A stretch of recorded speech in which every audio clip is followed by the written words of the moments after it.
Now, right now, more than a half of Americans are living paycheck to paycheck. In fact, Bankrate says only 44% of Americans can afford a $1,000 emergency expense. Bankrate senior economic analyst Mark Hamrick joins us this morning with much more on how to build up your emergency savings. Thanks for joining us this morning, Mark.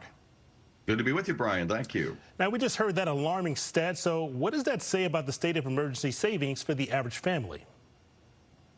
It shows that we have some work to do by really prioritizing emergency savings, Brian, and that's really the purpose of highlighting these survey results, which we've been doing for a decade now. And believe it or not, you should believe it, this is about as good as it gets in terms of the number of Americans who tell us that they could pay this emergency expense from savings. It's among the highest in the 10 years we've been doing the survey.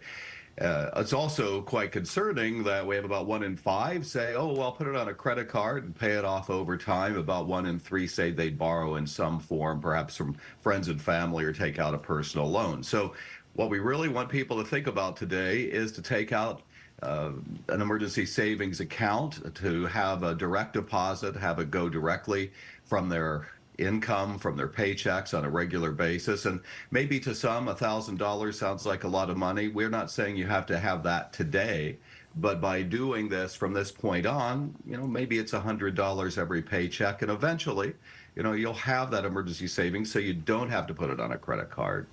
Now, what are some of the steps that somebody can take to start building up that emergency savings? Well, what I would say is, first of all, acknowledge that you want to protect yourself by essentially taking out your own self-insurance, and that is creating an emergency savings account. And so what I would say is, whether it's the bank you're already doing business with, it might be worth looking at another institution, a savings and loan or a credit union. Set up a savings account and just have that come straight off of your paycheck. And over time, maybe $1,000 at first, and then eventually, you really do want to try to have 3 to 6 months worth of expenses, because we do face the risk of loss of interruption of income or employment.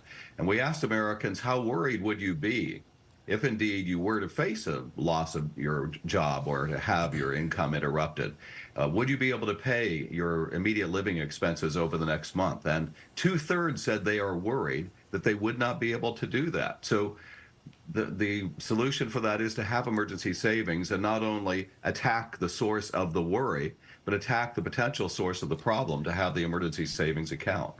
Now, Mark, you mentioned this briefly. Would you suggest maybe keeping that emergency savings in the bank account that you use on a regular basis, or maybe storing that money in a completely separate, maybe a high-yield savings account?